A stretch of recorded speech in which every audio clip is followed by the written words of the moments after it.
우리가 올해 들어서 성찬을 한 달에 한 번씩 시행을 하면서 성찬이 우리의 영혼에 큰 유익이 된다는 것을 깨달아가고 있습니다. 또 성찬을 자주 시행하면서 세례가 얼마나 중요한 것인지도 새삼 깨닫게 됩니다. 성찬을 수종드는 장로님들, 또 준비해 주시는 권사님들 참 그 수고가 귀합니다. 앞으로 성찬을 통해서 우리 교회가 주의 은혜 가운데 더욱 굳게 세워지는 귀한 일들이 있기를 원합니다. 오늘 아침에는 사도 바울이 고린도 교회의 성찬을 향하여서 하는 말씀을 우리가 듣기를 원합니다. 고린도 교회가 우리의 반면교사가 되어서 우리가 어떻게 성찬을 행해야 할 것인가, 또 성찬을 받는 우리의 마음은 어떠해야 할 것인가 함께 생각해보는 귀한 시간이 되기를 바랍니다. 사도 바울은 고린도 교회가 어떻게 성찬을 시행했는가 그 이야기를 듣고 난 다음에 매우 강하게 고린도 교회를 향하여서 권면을 했습니다. 너희가 행하는 것은 성찬이 아니라 그랬습니다. 분명히 예수님의 몸을 나타내는 떡을 먹고 예수님의 피를 나타내는 포도주를 마셨을 터인데 너희가 행하는 것은 성찬이 아니라 매우 강하게 책망을 했기 때문에 우리는 새삼스럽게 깜짝 놀라게 됩니다. 그리고 고린도 교회 성도들이 행하는 성찬은 하면 할수록 너희를 유익하게 하는 것이 아니고 오히려 해롭게 하는 것이라 그랬습니다. 성찬을 하면 할수록 안 좋아진다는 것입니다. 도대체 어떻게 성찬을 행했기 때문에 사도 바울이 그와 같이 책망하였는가 우리가 오늘 말씀을 통해서 한번 살펴보기를 바랍니다. 본문을 통해서 몇 가지를 추측해 볼 수가 있습니다. 이 고린도 교회는 부유한 사람과 가난한 사람들이 함께 섞여 있는 교회였습니다. 그리고 초대교회 때는 고린도 교회도 마찬가지지만은 성찬을 행할 때에 애찬식도 같이 했습니다. 서로 음식을 가져와서 나누어 먹는 애찬식을 하고 그 이후에 성찬식을 했던 것처럼 보입니다. 그리고 우리가 고린도 교회에 일어났던 일들을 알기 위해서는 로마 문화를 조금 알 필요가 있어요. 이 로마 제국은 계급이 아주 분명한 사회였습니다. 그리고 계급에 따라서 식사하는 것이 좀 달라져요. 우리가 똑같은 식탁에 앉아 있다 그래도 부유하거나 더 높은 지위에 있는 사람에게는 좋은 부위가 전달이 됩니다. 그리고 식사하는 양 자체도 달라요. 부유한 사람, 높은 사람한테는 많은 양을 주고 또 상대적으로 낮은 지위에 있는 사람한테는 조금만 줬던 겁니다. 이런 것이 이 로마에서의 식사의 문화였다 그럽니다. 이 문화가 고린도 교회에 그대로, 왜냐하면 고린도 교회도 로마 제국하에 있는 도시니까요. 그리고 그 도시에 있는 교회이기 때문에 로마 문화가 그대로 적용이 됐는데 고린도 교회는 성찬을 이렇게 행했다 합니다. 먼저 부자들이 모여서 애찬식을 했습니다. 가난한 사람들은 아무래도 시간에 오지 못하고 더 늦게 오게 되니까 부자들이 먼저 모여가지고 자기들이 가져온 맛있는 것을 먼저 싹 먹는 거죠. 그러면서도 이 사람들은 하나도 자기들이 잘못했다고 생각을 안 합니다. 왜냐하면 부유한 사람들, 높은 자리에 있는 사람들이 더 좋은 음식을 먹는 것은 당연한 그 시대의 문화였기 때문에 그걸 너무나 당연하게 여겼던 것입니다. 이제 가난한 사람들이 일을 끝마치고 도착해서 성찬을 행하게 됩니다. 성찬을 행할 때 떡과 포도주를 나누게 되는데 부유한 사람한테는 많은 양의 떡과 포도주가 배당이 되는 겁니다. 그래서 부유한 사람들은 배가 부르고 어떤 사람은 취하기까지 하고 가난한 사람은 먹을 게 없는 거예요. 조금밖에 안 주고 마실 포도주도 조금밖에 얻지를 못하기 때문에 그들은 성찬을 하는 가운데 배고픈 가운데 줄인 가운데 성찬을 하게 되었다는 것입니다. 그들은 성찬식 때 그렇게 행하고서도 자기들이 잘못했다고 생각을 안 하는 거죠. 왜냐하면 로마 문화에서는 당연한 일이니까요. 더 부유한 사람들, 높은 지위에 있는 사람들이 더 많은 양의 음식을 받는 건 너무나 당연한 것이고, 성찬도 하나의 식사니까 부유한 사람, 높은 지위에 있는 사람들이 대부분의 성찬을 가져가고, 가난한 사람들, 또 연약한 사람들은 조금만 먹는 것이 당연한 로마의 문화였으니까 그걸 이상하게 생각지를 않고 그렇게 성찬을 행했다는 것입니다. 그렇게 성찬을 행하는 것을 보면서 사도 바울이 너희가 행하는 건 성찬이 아니다라고 말하고 있고, 행하면 행할수록 너희에게 유익이 되는 것이 아니라 해가 된다, 그렇게 말씀하고 있는 것입니다. 부자와 가난한 사람이 따로 모이고, 또 부유한 사람들은 배부르고 취하기까지 하는데 가난한 사람들은 먹을 것이 부족하고 마실 것도 제대로 없는 그런 성찬을 시행하고 있는 이 고린도 교회가 하나님 앞에 잘못 행하고 있는 것을 말씀하고 있는 것입니다. 이 고린도 교회의 성찬은 세 가지 부분에서 잘못되어 있었습니다. 사도 바울이 책망하는 것을 통해서 우리는 성찬의 의미를 더 깨닫게 되는 것입니다. 제일 첫 번째로 이들이 성찬에 대해서 잘못 행하는 것은 무엇이냐면 주의 몸과 피에 대하여 죄를 짓는 것이라고 말씀을 하고 있습니다. 얼마나 강한 표현입니까? 주의 몸과 주의 피에 대하여서 죄를 짓는 것이라, 그렇게 말하고 있습니다. 고린도전서 11장 27절에 보시면 이렇게 기록하고 있는데, 그러므로 누구든지 주의 떡이나 잔을 합당하지 않게 먹고 마시는 자는 주의 몸과 피에 대하여 죄를 짓는 것이니라. 잘못 성찬을 행하게 되면 주의 몸과 피에 대하여 죄를 짓는 그런 잘못을 범하게 된다는 것입니다. 예수님께서 떡을 떼셨다 그랬는데 우리는 이미 다 나누어진 그런 빵을 받게 되지만은 식사할 때는 이 떡을 떼어서 주었습니다. 그래서 이 브레이크 한다 그럽니다. 떡을 브레이크 해가지고 사람들한테 나누어 주는 것이죠. 그래서 떡을 뗀다 할 때는 떡을 찢어서 나누는 것입니다. 이 떡은 예수님의 몸이라 그랬습니다. 11장 24절에 보시면 이렇게 말씀하고 있는데, 축사하시고 떼어 이르시되 이것은 너희를 위하는 내 몸이니 이것을 행하여 나를 기념하라 하셨습니다. 떡을 떼는데 이 떡이 예수님의 몸이라는 것입니다. 그래서 떡을 찢듯이 예수님께서 십자가 위에서 자신의 몸을 찢으시는 것이죠. 예수님께서 우리를 위하여 자신의 몸을 주시고 그 몸이 십자가 위에서 찢겨지는 것을 통하여 우리가 구원받은 것을 나타내는 것입니다. 또 고린도전서 11장 25절에 보면 식후에 또한 그와 같이 잔을 가지고 이르시되 이 잔은 내 피로 세운 새 언약이니 이것을 행하여 마실 때마다 나를 기념하라 하셨습니다. 잔을 나누는데 이 잔에 있는 포도주는 예수님의 피를 나타낸다는 것입니다. 그러면서 내 피로 세운 새 언약이라고 했습니다. 새 언약이 있으니까 옛 언약이 있지요. 옛 언약 하에서는 짐승의 피로 말미암아 우리가 죄 용서함을 받았습니다. 내가 죄를 범하게 되었을 때 짐승을 가져가고 그 짐승이 피 흘림을 통하여서 우리가 죄 용서함을 받게 되었던 것이죠. 그것이 옛 언약입니다.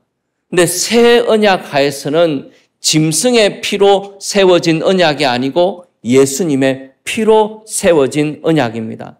이 새 언약은 완전한 죄 용서함을 나타내는 것입니다. 예수님께서 그 피 흘리심을 통하여서 우리의 모든 죄가 용서받았기 때문에 이제는 다시는 피 흘림이 없고 다시는 정죄함이 없는 것입니다. 만약에 예수님의 피가 부족한 것이었더라면 지금도 우리가 제물을 하나님께 드려야 하지 않겠습니까? 근데 왜 지금은 제물을 드리지 않습니까? 왜 구약과 같은 제사를 지금 드리지 않는 것입니까? 예수님의 피로 세운 새 언약 때문입니다. 그 새 언약으로 말미암아 우리의 죄가 용서받았기 때문에 다시는 피 흘림을 통하여 제사 드릴 필요가 없는 것이죠. 그래서 우리가 포도주를 나눌 때마다, 잔을 나눌 때마다 예수님이 우리를 위하여 피 흘리셨고 그 피 흘리심을 통하여 우리의 모든 죄가 용서받았음을 확인하는 것입니다. 그래서 예수님의 몸과 피를 통하여서 우리의 구원을 확신하게 되는 것, 그것이 성찬을 통하여 누리게 되는 유익입니다. 그런데 예수님의 몸과 피에 대하여 죄를 범한다 그랬으니까 성찬을 행할 때 이 떡과 포도주가 예수님의 살과 피로 바뀌는 것이 아니냐. 천주교는 그렇게 이야기를 합니다. 화채설이라 그래서 성찬을 행할 때 이것이 살과 피로 바뀐다 그렇게 이야기를 합니다. 우리는 그것을 받아들이지 않습니다. 그 부분에 있어서 굉장히 중요한 기여를 한 사람이 존 칼빈입니다. 존 칼빈이 이 성찬을 행할 때 주의 몸과 피로 바뀌는 것이 아니고 성령이 거기 임재한다고 했습니다. 성령의 임재를 통하여 예수님의 몸과 피로 구원받았음을 확신하게 되어지는 성령의 역사가 나타나는 것, 그것이 성찬의 현장이라고 말을 한 것이죠. 그래서 우리가 예수님의 몸과 피로 바뀌는 것이 아니지만은 고린도 교회가 성찬을 행하고 있는 그 모습은 예수님의 몸과 피를 범하고 있는 죄를 짓고 있다는 것입니다. 예수님의 몸과 피를 통하여 우리가 구원받았음을 나타내야 되는데 고린도 교회는 어떻게 했습니까? 떡을 배부르도록 먹고 포도주를 취하도록 마시면서 떡과 포도주를 자기 배를 채우는 재료로 사용을 했던 것이죠. 개걸스럽게 먹고 마시면서 배가 부르고 취할 때까지 마셨으니까 그 떡과 포도주가 배고픔을 채우는 재료로 전락하게 되어버린 것입니다. 성찬에서 취한다는 거 보통 문제가 아니지 않습니까? 그냥 취하는 것도 범죄하는 것인데 성찬을 행할 때 취했으니까 보통 죄가 아닌 것이죠. 그런데 사도 바울이 성찬을 행할 때 취했다, 그걸 책망하는 것보다 성찬을 행하면서 예수님의 몸과 피를 범하는 것이 얼마나 엄청난 일인지를 이야기를 하고 있는 것입니다. 이 성찬을 행할 때 예수님의 몸과 피로 생각을 하고 성령을 통하여서 구원의 은혜 가운데 들어가야 되는데 그것을 먹고 마시는 재료로 생각을 하고 그냥 개걸스럽게 먹고 마시고 취하는 지경까지 이르렀으니까 예수님의 몸과 피를 범하는 죄를 짓고 말았다는 것이죠. 우리가 성찬을 행하면서 뭐 떡이 크니 작니 포도주가 맛이 있니 없니 그런 걸 생각하게 된다면 성찬을 받는 바른 모습이 아니라는 것입니다. 그 성찬을 통하여 무엇을 나타내고 있는지를 알아야지 그저 먹고 마시는 재료로서 그걸 보면 안 된다는 것이죠. 우리 교회 포도주가 참 맛있지만은 거기에 생각을 맞추지 말고 우리가 예수 그리스도의 몸과 피를 나누는 그 구원의 기쁨과 감격 가운데 가는 것, 그것이 중요하다는 것입니다. 주의 몸과 피를 잘못 범하는 거 얼마나 그것이 무서운 죄입니까? 그럼 주의 몸을 범하고 주의 피를 범한다는 거, 우리의 구원의 원천이 되는 것들을 범하는 그 죄가 얼마나 무서운 것입니까? 성찬을 행할 때 성찬을 바로 행하는 것이 참 중요하다. 성령의 은혜 가운데서 본질이 되는 것에 초점을 맞추는 것이 중요하다는 것을 우리에게 말씀해 주고 있습니다. 두 번째로 이 성찬을 행할 때 고린도 교회 사람들이 범한 것이 무엇이냐면 성찬의 의미를 범한 것입니다. 성찬은 단순한 예식이 아닙니다. 고린도전서 11장 26절에 보면은 이런 구절이 있는데 너희가 이 떡을 먹으며 이 잔을 마실 때마다 주의 죽으심을 그가 오실 때까지 전하는 것이니라. 이 성찬은 단순한 예식이 아니라 선포입니다. 이 성찬은 설교입니다. 이 성찬은 우리가 영원히 마음에 품고 살아가야 되는 그리스도의 사랑과 은혜를 먹고 마시는 것을 통하여 바깥으로 표현하는 것입니다. 복음을 선포하는 것입니다. 예수님께서 우리를 위하여 십자가에 흘리신 그 피와 찢기신 몸으로 우리가 구원받았음을 나타내는 것입니다. 우리가 먹고 마시는 것이 우리 인생의 가장 중요한 기초고 근본이 되는 것처럼 우리 인생의 진정한 기초는 예수 그리스도의 몸과 피라는 것을 우리가 선포하는 것입니다. 온 교회 공동체가 이 떡을 먹고 잔을 나누는 이 모습을 통하여서 우리 모든 사람의 인생의 기초는 우리 인생의 가장 중요한 근본이 되는 것은 예수 그리스도의 몸과 피가 되는 것. 복음이 우리의 인생의 가장 중요한 근본이라는 것을 선포하는 것입니다. 온 지체가 그것을 나타내고 선포하는 것, 그것이 성찬이라는 것입니다. 이 성찬을 통하여서 그리스도께서 우리를 얼마나 사랑하셨는지 선포하는 것입니다. 자격 없는 사람을 위하여 우리 주님께서 자신의 몸을 주시고 자격 없는 우리와 같은 사람을 위하여서 주님이 그 보배로운 피를 흘리셨다는 것을 우리가 성찬을 통하여 선포하는 것입니다. 그 은혜와 사랑 가운데서 우리가 살아가고 있다는 것, 그것이 우리 인생의 가장 중요한 양식이 된다는 것을 성찬을 통하여서 선포하는 것입니다. 그것이 우리가 매주일 하나님 앞에서 성찬을 행할 때 우리가 선포하는 것들입니다. 그런데 이 고린도 교회 성도들은 어떻게 했습니까? 그 은혜와 사랑을 선포해야 되는 자리에 먹지 못하는 사람의 배고픔과 먹지 못하는 사람의 부끄러움이 그대로 선포되지 않았습니까? 그게 무슨 복음의 능력이 나타나고 그게 무슨 하나님의 사랑이 선포될 수가 있겠습니까? 그렇게 성찬을 행하는 곳에 어떻게 복음의 능력이 나타날 수가 있겠습니까? 그래서 성찬을 행하는 고린도 교회 성도들은 성찬의 본질적인 의미를 훼손하여서 먹고 마시면서 주님 오실 때까지 주의 죽으심을 선포하는 그 일에 실패하고 말았던 것입니다. 세 번째로 이 고린도 교회 성도들이 범한 것은 주의 몸을 분별하지 못하는 죄를 범하였습니다. 고린도전서 11장 28절에 보면은 이렇게 말씀하고 있는데 사람이 자기를 살피고 그 후에야 이 떡을 먹고 이 잔을 마실지니 주의 몸을 분별하지 못하고 먹고 마시는 자는 자기의 죄를 먹고 마시는 것이니라. 굉장히 무서운 말씀입니다. 주의 몸을 분별하지 못하고 먹고 마시는 자는 자기의 죄를 먹고 마시는 것이니라. 그래서 주의 몸을 분별한다는 말을 생각해 보아야 합니다.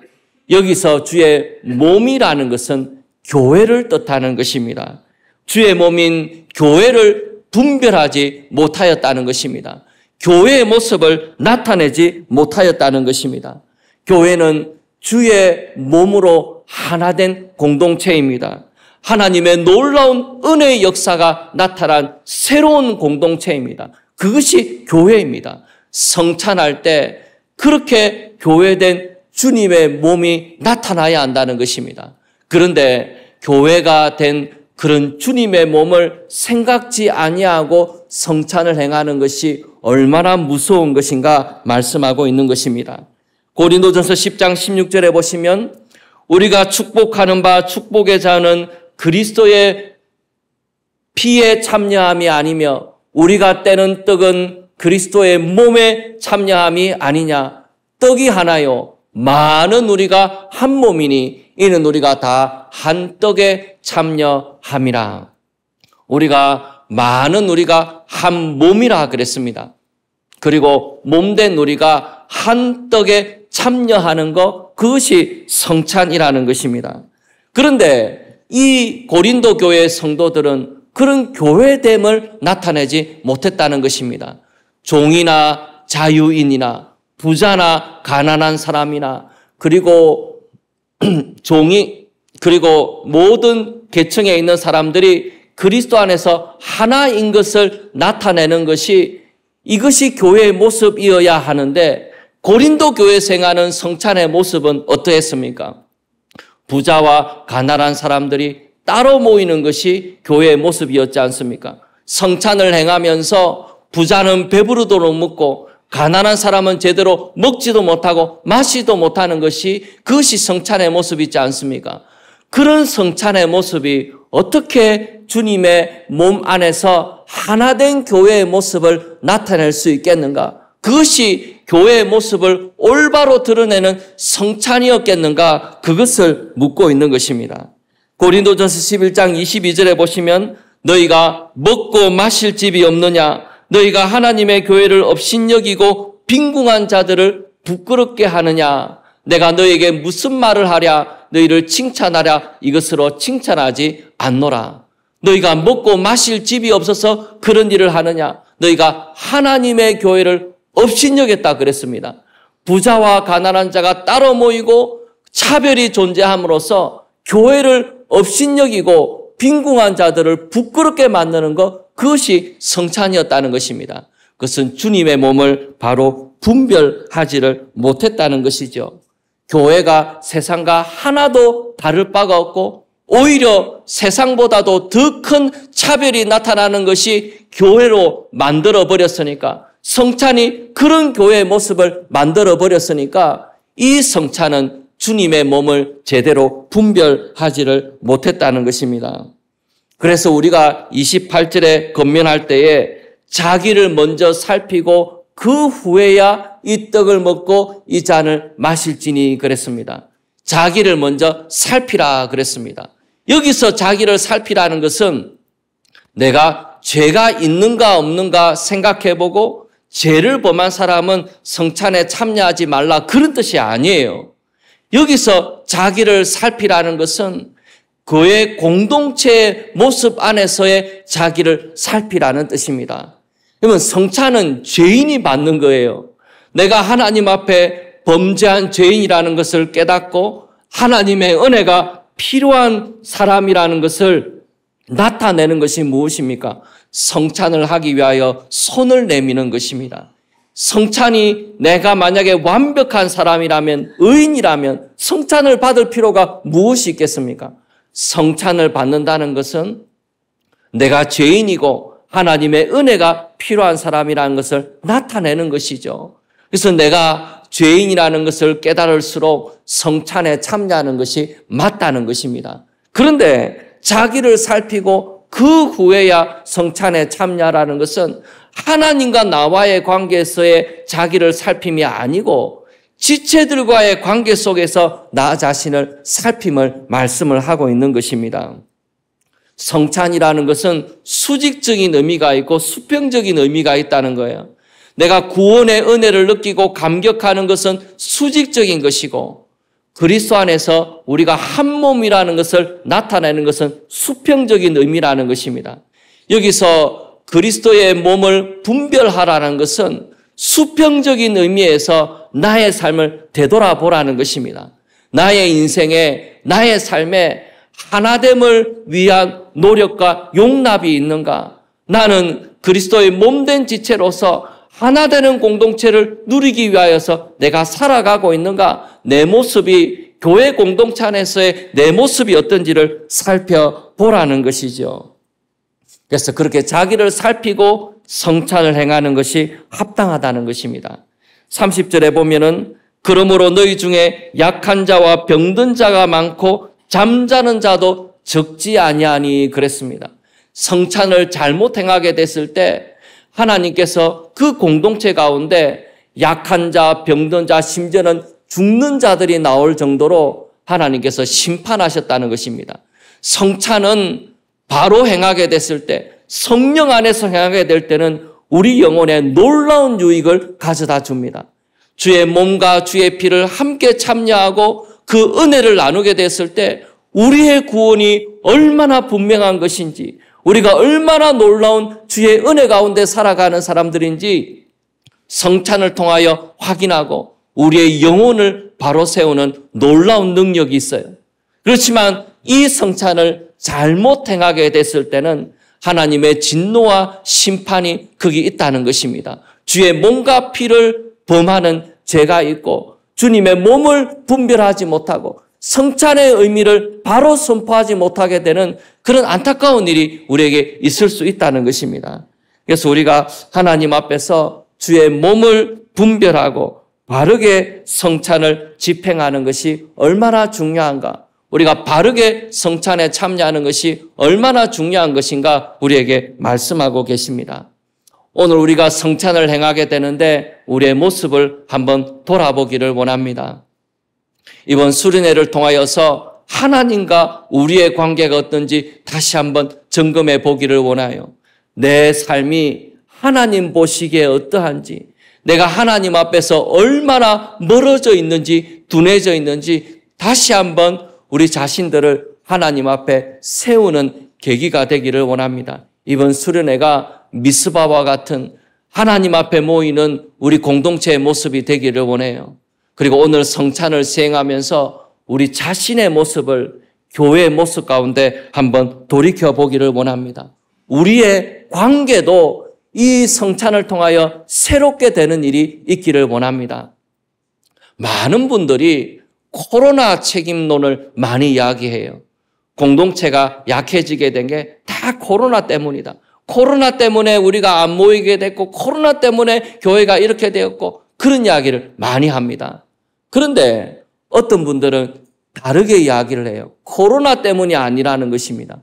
코로나가 우리에게 영향을 미친 것은 맞지만은 코로나가 이르기 전에 이미 우리 교회 공동체는 약해져 있었다는 것입니다. 이미 균열이 가고 있었다는 거예요.